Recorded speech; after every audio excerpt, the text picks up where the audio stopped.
And we're back. Fantasy Fugitives Week 4. How you doing, sir? I'm Mr. good. Holmes in the house. Thank you, and bringing us in the MC for the evening, Scott Franz.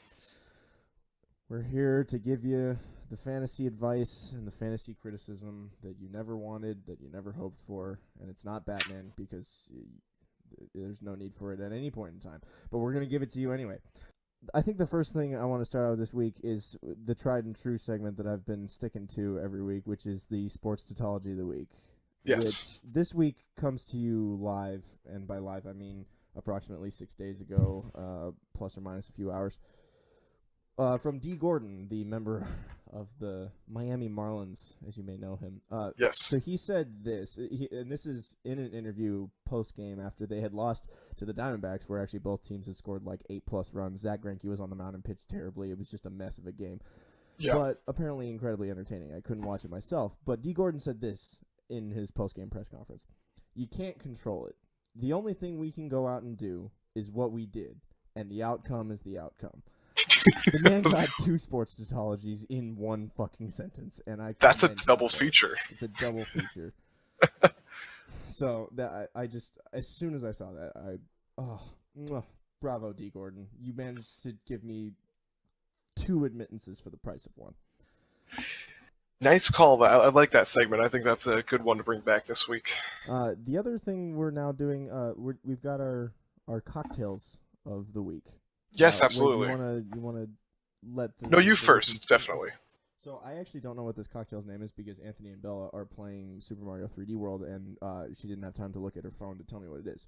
But it is a gin concoction, 2 parts gin, 3/4 parts of lemon juice and cherry liqueur. Yum. I added a little twist of mine. So you create that little mix, and then I put in a dump of the Puma Cola. Very nice. If you're not familiar with Puma Cola, it's like a really high quality soda that you can get at Bevmo that is like authentic. Like think like Mexican Coke level tasty. And it's a chupa thingy. Splash of that in there, and oh my god, it's like a cherry soda with gin and magic. You should call that drink the chupa thingy. All right, ladies and gentlemen, this cocktail of the week, the chupa thingy, brought to you by Herring's cherry liqueur. There you go. My drink of the week goes to Scott and Anthony. I'm drinking soap tonight. So I have I know what he's drinking, but will you let the folks who are unaware of that know? Sure. So I'm drinking a lovely, bizarre, mohawked orange man on shock top. So yeah, having a Belgian white shock top today. And for the long story short of this, for anyone who hasn't heard this story, and I imagine there's like 4 people who have heard this story, Anthony and I can no longer drink shock top because we once went to Hard Knocks and we got a pitcher of shock top. And after the first glass of shock top, it tasted great, and we were like, yeah, cold beer, citrus with chicken and waffles, great. And then we poured the second glass of it, and we both looked at each other after the first sip, and Anthony said this to me, I'll never forget it. He was like, does that taste like Dove soap to you? And for some reason it did, and I was like, oh my god, it tastes like soap. I can't drink this. And to this day, I still cannot drink Shock Top because I think it tastes like Dove soap.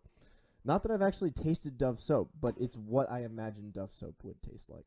That's fair. Yeah, no, I have to say that this tastes really good to me tonight, so there you have it. I like soap. There you go. All right, so let's get right into it. Shall we go over the action of Week 3? Absolutely, I would love to. All righty.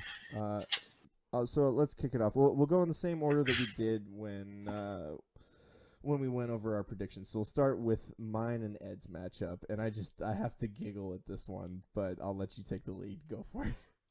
Yeah, absolutely. I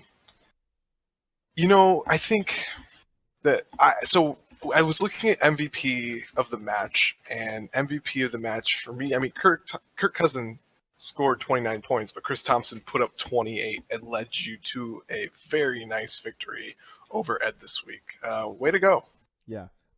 So my big thing on this, if you had told me at the beginning of the week that I was going to get 0.5 points from Kelsey, who turned out to be my least valuable player. Yep. Crowell managed to at least put up 6, who I predicted last week was going to be the LVP. Yep. I did get Kirk Cousins right, though. He scored the most points in our matchup, and he did not disappoint. But, like you said, it was I could not have called it better. That was a game time decision that morning at 8:52 a.m. I made the decision. I was just like, I'm going to start Chris Thompson over Amir Abdullah, and Yeah, boy, did that pay off. The that was funny part about nice. this though was that I was driving Lyft that day when all of the games were happening, and so the Sunday night game, I'm in Alameda, and I had a shitty ride because I'm like fucking, I got to go across the bridge again. I didn't want to.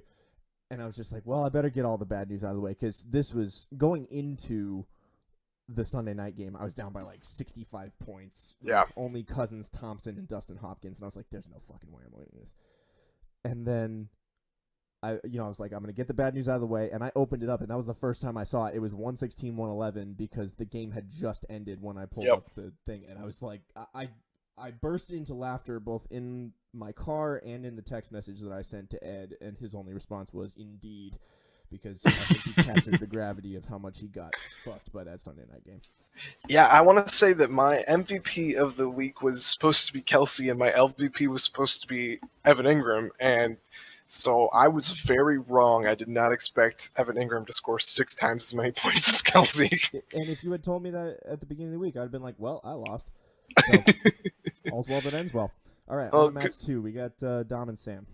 Yep. Okay. So this is just a shitty shit game. Like, this is. I think the Cupcake Award this year needs to transfer ownership from me to Dom, because I'm sorry, his team is not that good this year. Yeah. Well, I shouldn't be quick to judge, because I'm like going to get handed an L this week anyway. So. No. The only thing I was going to say is that the MVP of Dom and Sam's matchup was Matt Prater. Yes. And I don't think I need to say much more. I don't have anything else on MVP written except for LOL. Ooh, I do want to say one thing is that Andy Dalton was so close to being MVP with 18 points, and I could just feel that Red Rocket's anger directed right at me as he threw that game away still. You and Anthony, because remember, Anthony posted the GIF. You were vocally critical. He was visually critical. Yes, absolutely. Yeah, so good on you, Sam. You had essentially 2 QBs. Yeah, and it's really unfortunate when you lose by 6 and the Bucks D put up -6. So yeah, that's no the major to be said about that. Match 3 was you and Anthony. This one, Kareem sent you to the latrine. Technically, is a tie because T.Y. Hilton managed to score exactly the same number of points as Kareem.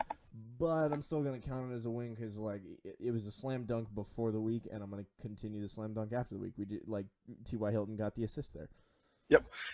We both called Kareem Hunt, and I did not call Derek Carr being the LVP, and I'm very upset about it. I texted Anthony like 9 times, not this way, not this way. Yeah, he couldn't throw a deep ball to save his fucking life. Like, when I think it was the second pick that he threw where he was trying to hit somebody like on a seam or on just a streak down the sideline. He threw it right at the defender, like inside shoulder. He had to do no work to intercept it. But one thing I have written here, Wade, your team looks like a top of the order heavy baseball team.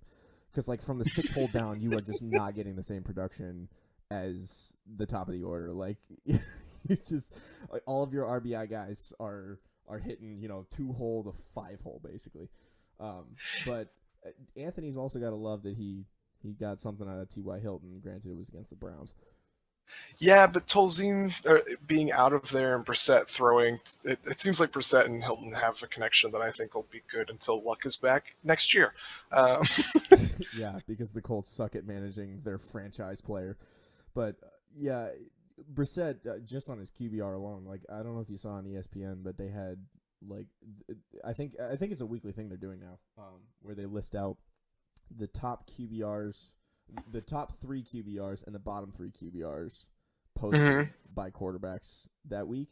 And this one was like, it's all about rookie quarterbacks or like unproven quarterbacks in the top 3, because it was like Jared Goff, Case Keenum, and Jacoby Brissett. And then in the bottom, it was just priced quarterbacks because Cam Newton and 2 other people I can't remember off the top of my head had just terrible games. Yeah. So. Yeah. Anyways, all right. You're happy Kareem sent you to the latrine. And actually, one other thing, I wrote on here, the actual LVP was Ebron, though in spirit Yes. it's David Carr because he put up 5 points against a not that good Redskins defense. Yeah, I feel like MVP and LVP, there's some fluidity in this. we will give it, we will reward it as we see fit. Right. Whereas, I got the win on the actual MVP because Kirk Cousins was the MVP. Great, right. But in spirit, if I had said that the MVP was going to be Chris Thompson on a whim, you give a point for that too. Oh, absolutely, no doubt. One thing that we are counting though is we are counting wins and losses for how well we predict, and we should say right now we were a perfect 5 for 5. Oh my goodness, were we ever? Yes. So we successfully predicted each and every game that happens, and so that was match number 3. So we're 3-0 so far. On to match number 4, which was Bell and Laura. This one again, nowhere close on the MVP and LVP train. I mean, granted, I did pick Greg Olsen as the LVP just out of spite. Yeah. No, I actually got the LVP right. I guessed it would be Terrence West. Oh shit! I forgot about Terrence West. And it was Terrence West. So yes. So I'll take that. Bella's argument, and she will defend this to the T because I watched her defend it when it happened, was that she set her lineup the night before apparently. Okay. And the next day she woke up, and because that was no, you can't blame it on time zones. You can't blame it on time zones. But if it was one of those things that you hit save, but the browser doesn't get the request or something like that, that's something that could happen. It's very unlikely to. But no, it is the poor fantasy football manager who blames a time zone. Especially when you know that the London games are prevalent. It sucks to suck. My only note on this game that has anything to do with something other than the fact that holy shit, Tom Brady, was that and that was the thing that you called. You called Gronk to Brady, Yep. Brady to Gronk. Yes. All I wrote for this analysis was just nailed it. Period. So that's all I'm gonna say. All right. Yeah. So my only note for this is that Michael Crabtree looks like he actually gave the Raiders gonorrhea. I think he did a little too much loading on the TDs last week, if you know what I'm saying. Yeah, that's fair. Busting all over them, 3 in one game, 3 in one night type of thing. It's asking for trouble. All right, on to Justin and Kate. Last match okay, of the week. The last so one Justin which we knocked out of the park.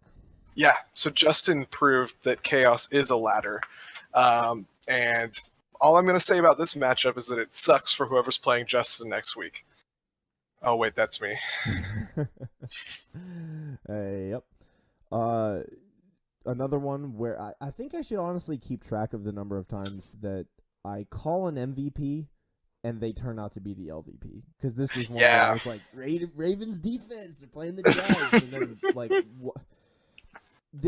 let me just say, the fucking London game is case in point why this stupid Thursday night games in London, odd time zone nonsense needs to stop in the NFL. I just don't understand it. I called the MVP. You called the girly man? I called the girly man. As I have written here. Yeah, I had a couple of notes from this game I just wanted to run by you. All right, lay them on me. Okay, so first of all, the two defenses for Justin and Kate combined for negative 10 points this week. Yeah. The second thing I noticed is that Justin, through 3 weeks, has scored 414.5 points. Which is absurd. Yeah, and I averaged that out over 3 weeks, and he's scored on average 138.16 points per game. So that's dare I say he's on a pace to usurp Andy's team as the highest scoring team to ever play in our fantasy league. What I had written here is that I had the Bengals D as my LVP, and Kate must have actually listened to what the fuck we have to say. Or something to that effect, because she benched them in favor of Seattle, and they scored 14 and -4 points respectively. I giggled at that. Yeah. That was Ugh, rough. God, Schadenfreude really is just a cathartic experience. All Isn't it right, though? so that wraps up our analysis of week 3. Do you have any general things you'd like to share with the lovely listeners, or shall we move on to week 4? I think I'm good. I'm ready to move on to week 4. All right, week 4 it is. So, Want me to lead this one here? yeah, take the lead, buddy. All right, so the first matchup that we are going to talk about is near and dear to my heart. This is your It's matchup, going. I assume. Yes, so it'll be me going up against Justin. Justin, a tip of the cap to you, sir. I will be picking you to win this week. My MVP of the match is going to be Antonio Brown. My LVP is whoever I start at tight end. So, yeah, I think this is going to be a Not even high-scoring committing game. to who's going to be your. What's the opposite of a bell cow? Yeah, exactly. The opposite of a bell cow would be a cup the ghost horse. of Eric Ebron, or the injured ass Tyler Eifert. Yeah, Tyler Eifert's not starting this week, and I still might start him. I mean, no, right now so he's listed as out. I don't know if that impacts your decision at all. yeah, I'm really hoping that Big Ben continues being unable to perform on the road, and somehow that manages to impact Antonio Brown, which it never does. But it would be great if that could happen. And Yeah. all I need is my running backs to score 100 points together, and I'll be fine. So here's what I think. Antonio Brown would be the one guy that you could count on for fantasy production for the Steelers on the road, because if Big Ben throws touchdowns, it will be to Antonio Brown when it happens. He's only thrown in the last 9 road games. I think it's, or maybe it's 9 games against Baltimore or 9 road games against Baltimore. Either way, 9 games, 8 touchdowns, 12 interceptions against them. Yeah. He sucks against them. Yeah. I think this is going to be a game where Le'Veon Bell goes hog wild, or at least tries to, because he's kind of got a little fire under his butt for that whole holdout and then turning into 3 kind of not lackluster, but subpar for his standard in yardage and just effect on the game. So I think there's a chance that Le'Veon actually gets the vast majority of the fantasy points to be had. Granted, there's not going to be many to be had to begin with, because those games, those aren't games where they shoot it out 35-40. Those are 22-19. Sean Sweezum kicks 6 field goals and the Steelers come out with a win, and I'm just scratching my head the whole time, because then they come home and they do all of that nonsense. I don't get it.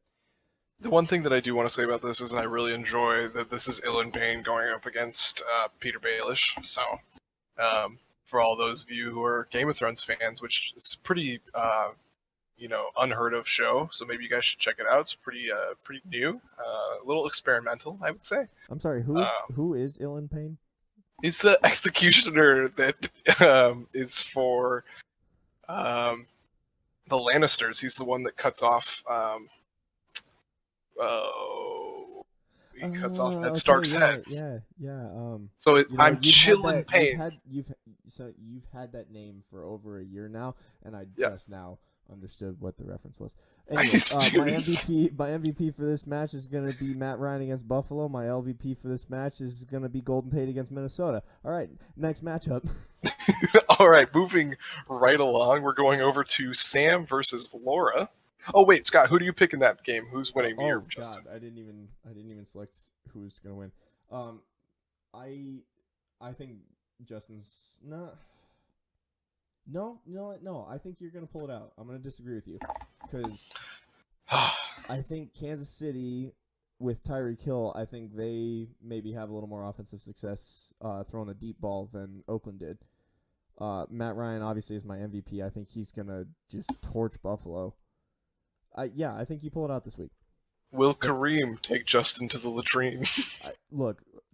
I think there are points to be had against the Washington defense. I just don't think the Raiders were something was just off that prevented them from doing that. Yeah. Okay. Moving on to matchup number 2, we've got Sam versus Laura. Okay, so I'll start this one here. I've got Laura winning this one, and I've got Brady as my MVP. Let's keep it consistent here. My LVP, sorry about this one, but and this hurts me, but my LVP is going to have to be Marshawn Lynch. Mm, Um, I don't Denver like Sam's. defense. Yeah, I don't like Sam's matchups this week. Denver D is way too strong against the run, and we're all just living in Tom/Gronk's world, and they're gonna body slam us and chug a beer over our heads. Except for it'll probably be a vegan beer for Tom, so that's weird. Well, I think Gronkowski will chug the beer, throw it at your head, and then Tom Brady will suplex you because that's something that like he can get behind regardless of his stupid ass dietary plans. Yep. So the thing that like prevents me from getting behind Sam is like I look at Russell Wilson against Indianapolis and I should be excited, but I'm not because I just don't trust.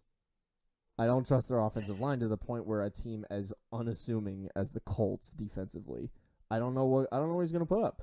And if we're assuming that Brady's going to go off like he has been, Yeah. You've got to be able to keep up with Laura on the quarterback side of things if you want to beat her.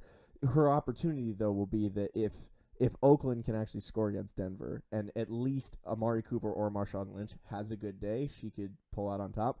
Granted, I don't think she's going to. I'm picking Laura in this one. And that's because, look, for how much I have faith in Matt Ryan in your game, I have faith in Julio Jones for this game. So in addition to the expected production that she's going to get out of Brady and Gronk, provided that Gronk doesn't break his arm and Brady doesn't tear his ACL, Sure. they're going to put up points, and I think Julio Jones finds a way to put up even more points. I also like Marquise Lee against Jacksonville. That was I think that was a waiver wire pickup, I'm assuming. It was. That was a solid pickup for Laura. So I think he also produces for her to at least like match and offset what Cooper and Thomas end up putting up for Sam. Can we say instead of nice? Oh, go ahead. Sorry, I was going to say my LVP is. Yep. You know what? Hold on, let me just double check. Oh, actually, I was gonna say Zach Ertz, and then I see that he's put up double digit points every week, so that's not gonna be my. Still say Zach Ertz. You always pick the MVP as the LVP. Exactly right. All right, Zach Ertz against the Chargers. I have faith in the Chargers' ability to guard the tight end. Let's go. Yeah, there you go. I was going to ask you, is it okay? So we can't say nice job rook since it's Laura's second year. So I want to say nice job sophomore. What do you think? Nice job, sophomore slump. All right, let's move this. She's 2-1, so it's not much of a slump at least yet. But no, we'll see. All right, moving right along. This is one that's near and dear to your heart, Yes. Scott. We're going Scott v. Dom. Yes. So I'll just. We're recording this on Friday. Friday night. So we've already seen the Thursday games. I'm not a fan of the fact that Ty Montgomery broke his ribcage, but No.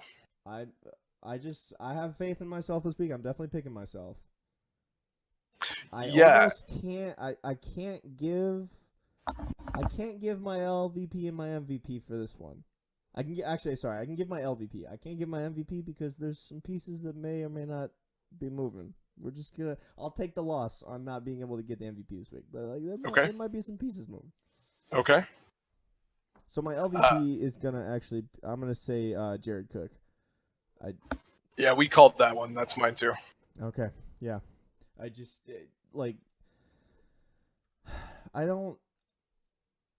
think if Derek Carr and the Raiders are gonna beat Denver, it's gonna be because Derek Carr gets his head out of his ass when it comes to throwing the deep ball, and it'll be to one of the tried and true guys in the passing game. It's not gonna be to Jared Cook. Yeah. Okay. So someone sound the alarm. Do we have an alarm sound effect? No. Okay. Well, I'm calling collusion. No, I'm just kidding. But I am calling the trade right now. What? I'm calling the trade that you're in progress of making right now. You're calling the trade? Yes, you're trying to trade, or you're in talks with Anthony to trade Odell Beckham Jr. for Devonta Freeman and another piece. How close am I? You're actually nowhere close. It's not those players. It's not that team.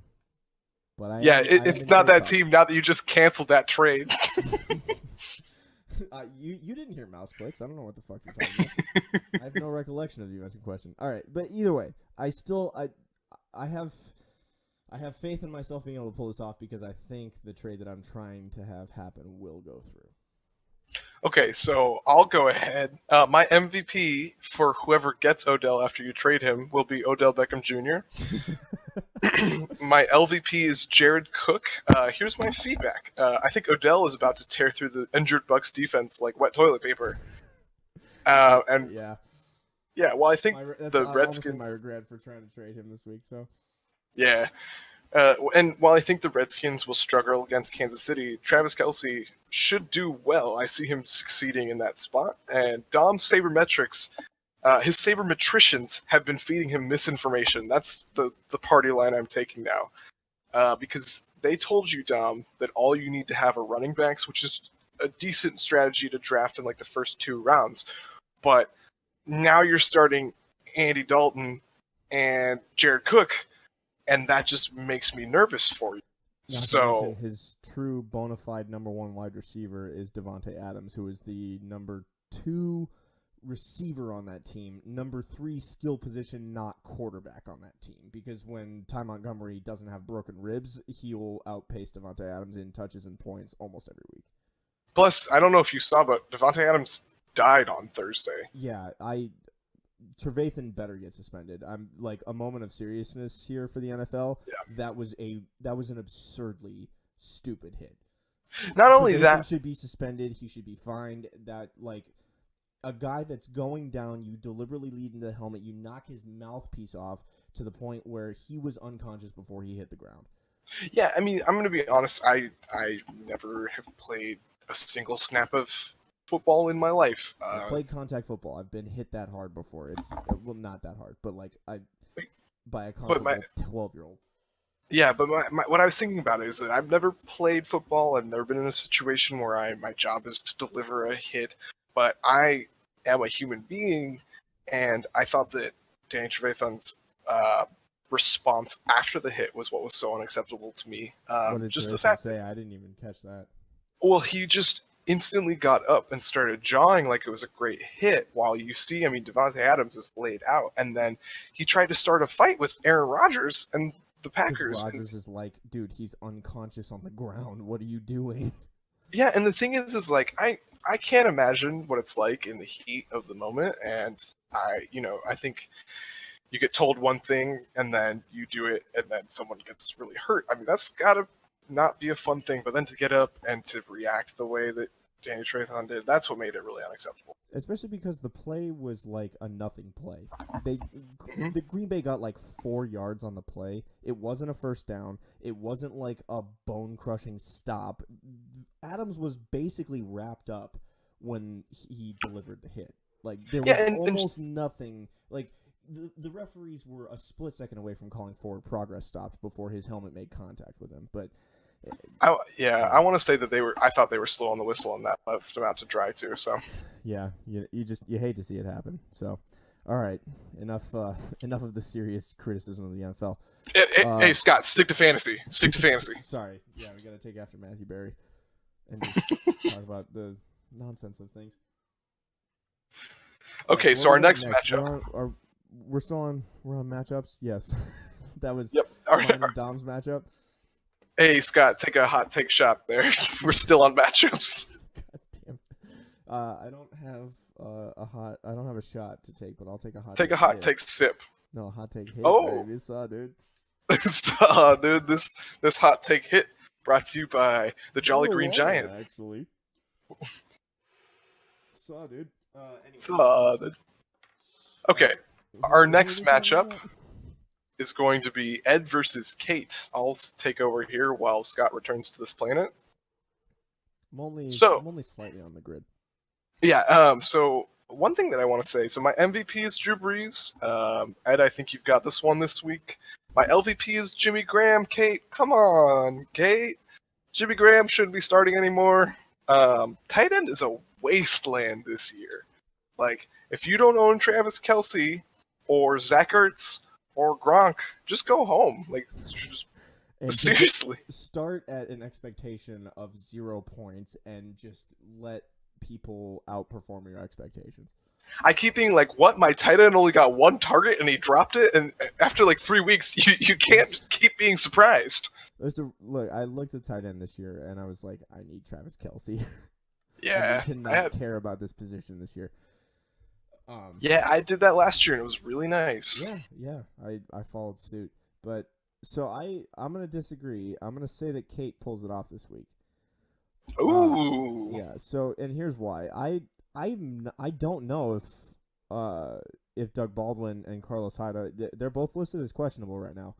I mean Yes. Baldwin says he plans to play. What does Hyde say?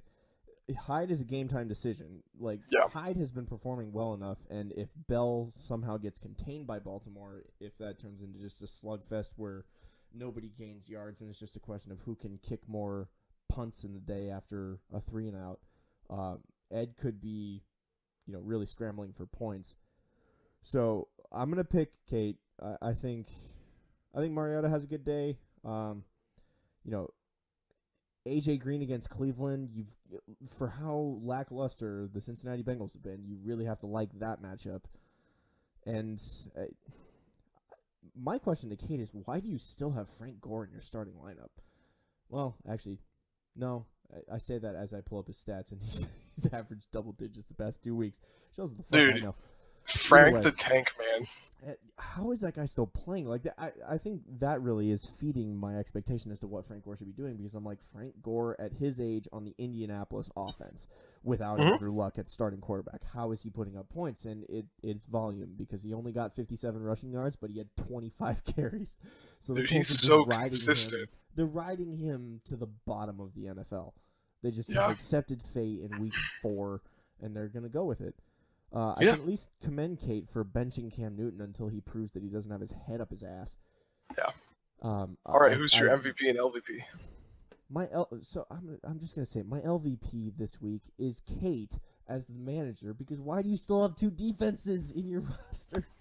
The Bengals D is not worth keeping. So that's my LVP. My MVP this week is gonna be AJ Green. I think he has himself a day. Okay. All right, we're going to move on to our last matchup here. I'm going to take the mic here for a second. So everyone should really save the date for Anthony and Bella's matchup this week. I have these two. They're about to be engaged in a ceremony of football glory. While Anthony is definitely wed to Javorius Allen as a flex starter, it's sad to see Bella split from Terrence West. Who will get their wedding bell rung this week? Anthony will no longer be a free man come May, but Devonta will take him to the promised land, or at least 60 minutes of heaven, if you know what I mean. And Bella is going to be left waiting, calling for the garçon to clear this week for mess. And will Jay Ajayi say yes to dressing for the game time?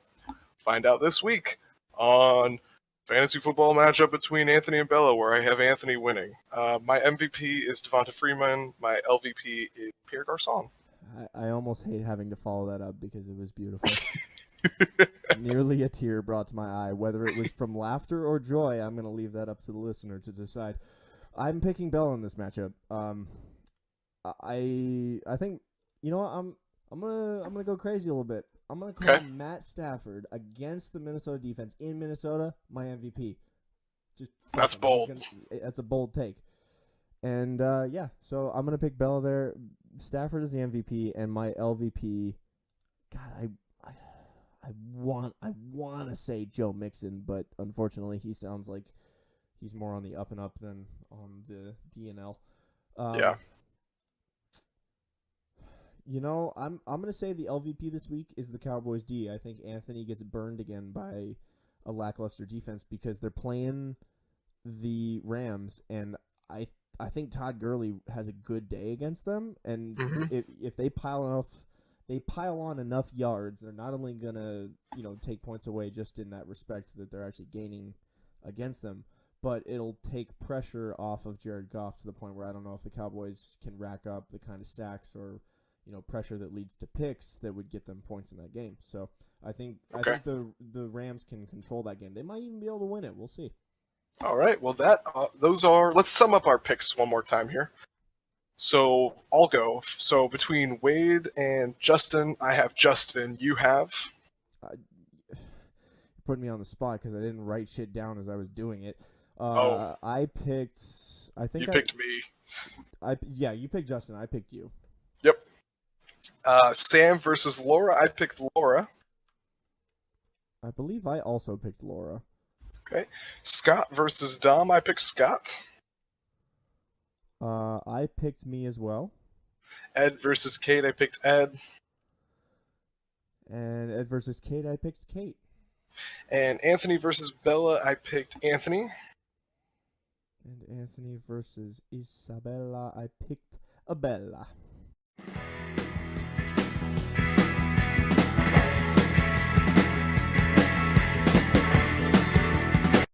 Oh, and those musical musings were brought to you by someone who... Judy Garland. Judy Garland, thank you for bringing us our musical musings. She's making a comeback, y'all. So let's go over our previous week of the waiver wire draft off. Oh, yes. This one, I think this one's going to be close because in looking back at the teams we put together, we picked some guys that actually like put up some solid numbers. Yeah, so remind me, what was your team name?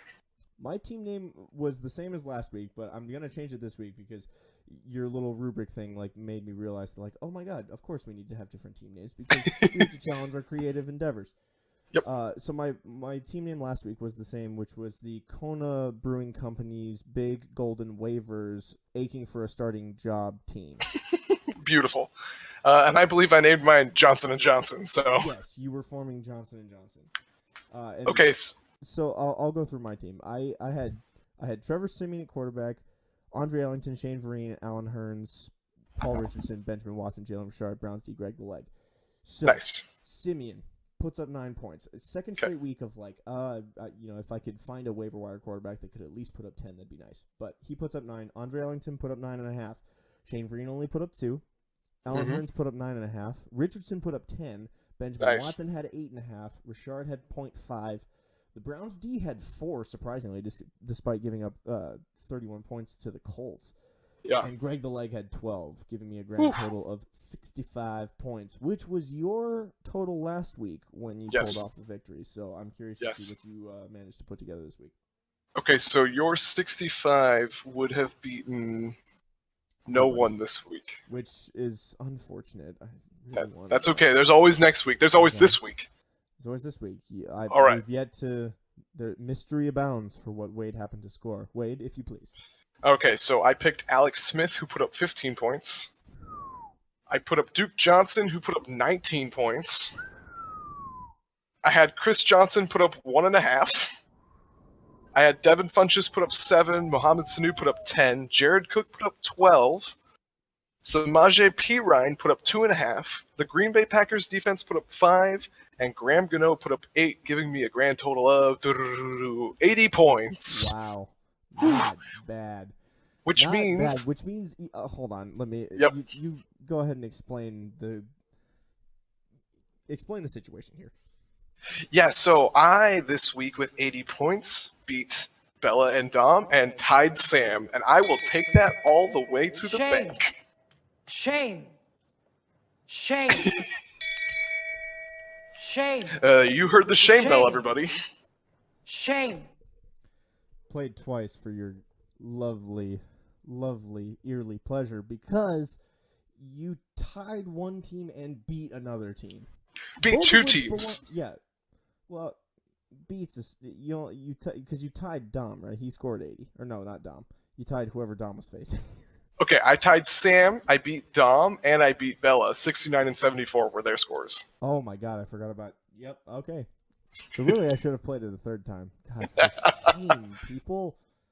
So, all right, Wade's got the sabermetrics on the waiver wire because he's now 2-0 on the season competition. I got to get my act together if we hope to do that. And if I must say, I think look, if the team name improvement is any indication, I like my chances this week. Yes. Okay. All right. So, do you want to start? So let's just go straight into the draft. Yep. Because I want to say the team names when we've got our teams. That'll be more appropriate. You got it. As always, as tradition demands, I will be manning the stopwatch. We will have 15 seconds per pick. As the winner, what did we do last time? Honors. I have first pick. Oh, sweet. Yes, All right. All right, let's go ahead and start it in 3, 2, 1. Dun, dun, dun, dun. I'll be picking Carson Palmer. I will be taking Alex Smith. Okay, very nice. You have another pick, my friend. Let's see. You know, I'm gonna ride his butt as long as he's sitting on his butt on the bench. Andre Ellington. Okay, Andre Ellington. So I'm gonna take my next two picks. I'm gonna go Wendell Smallwood, and for my second pick, I'm going to take. Let's go Chris Johnson. Okay.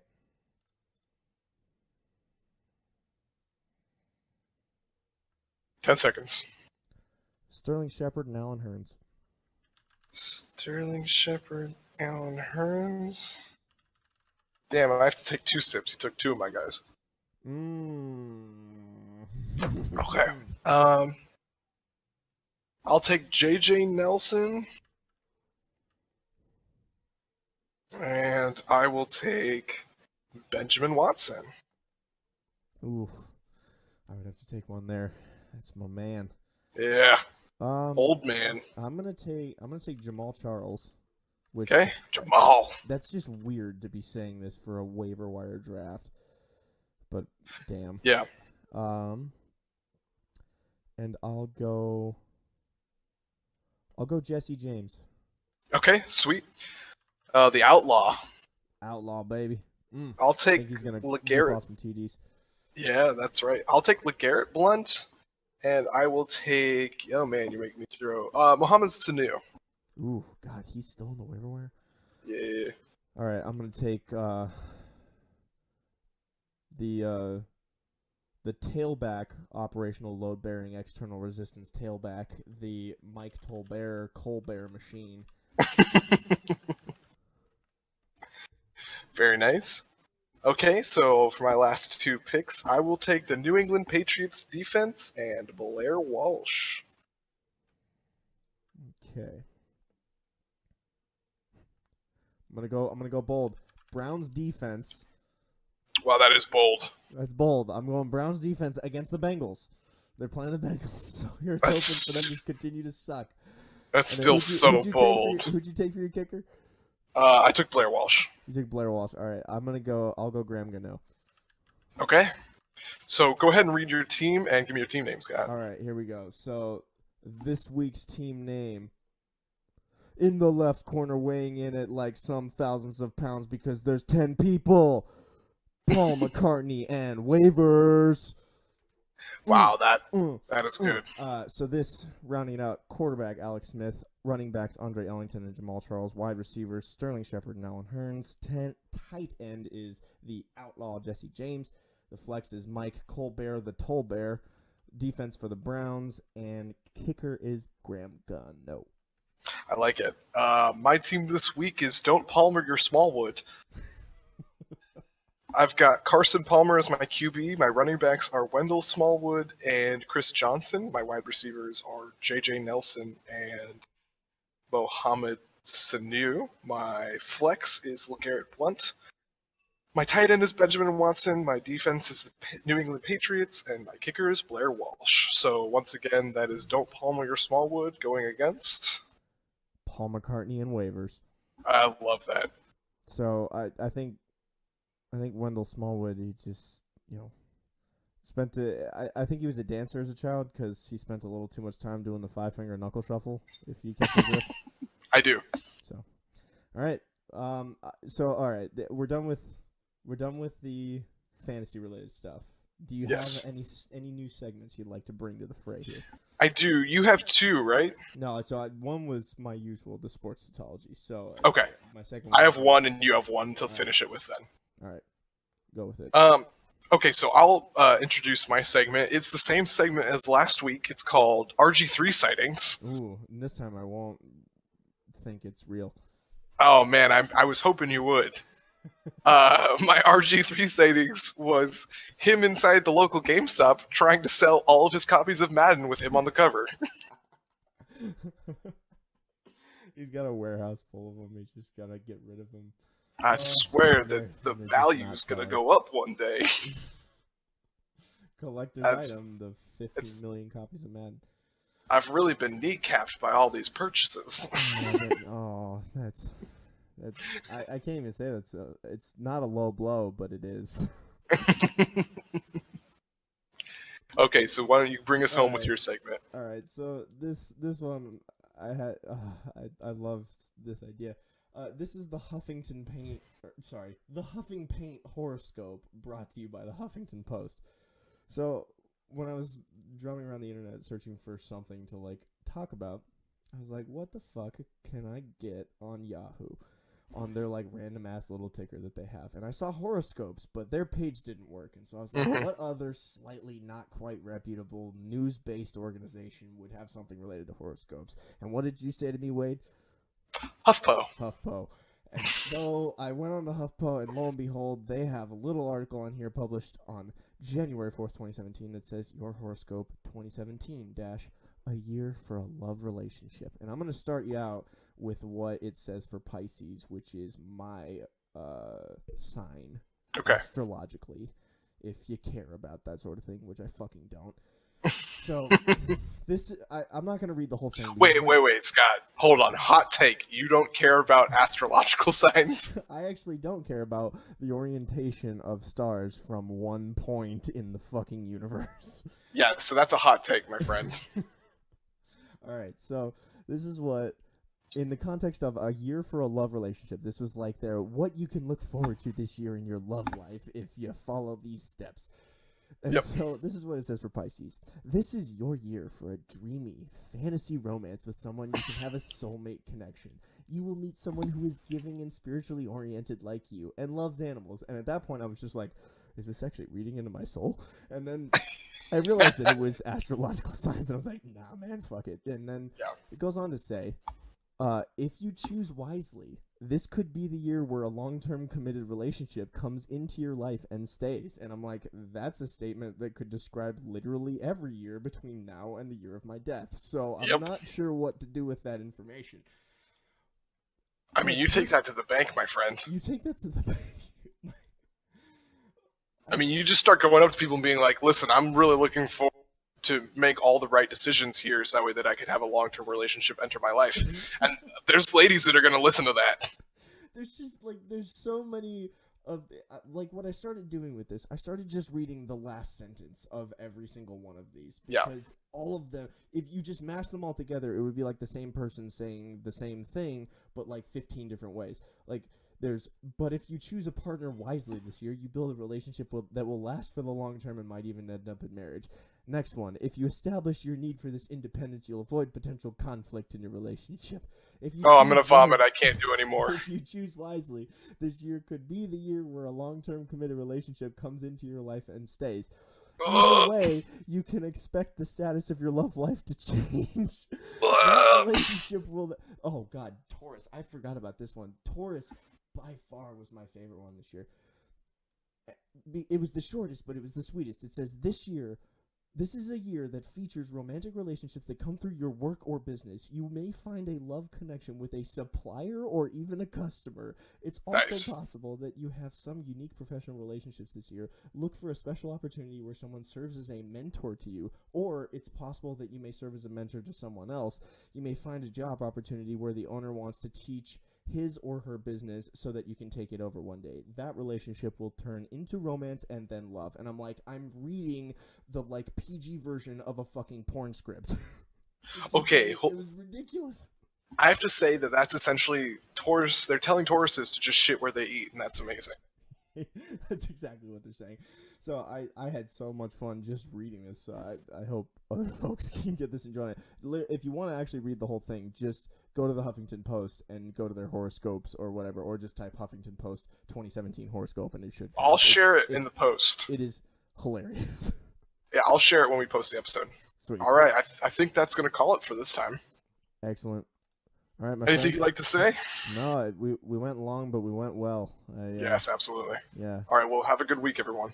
Have a good week. What I will say, we're gonna have to shake things up a bit for the next 3 episodes because I'm gonna be in either Peru or Panama. I'm going out of town. I'm in Peru and Panama for 3 weeks, 2 weeks and. We will adapt.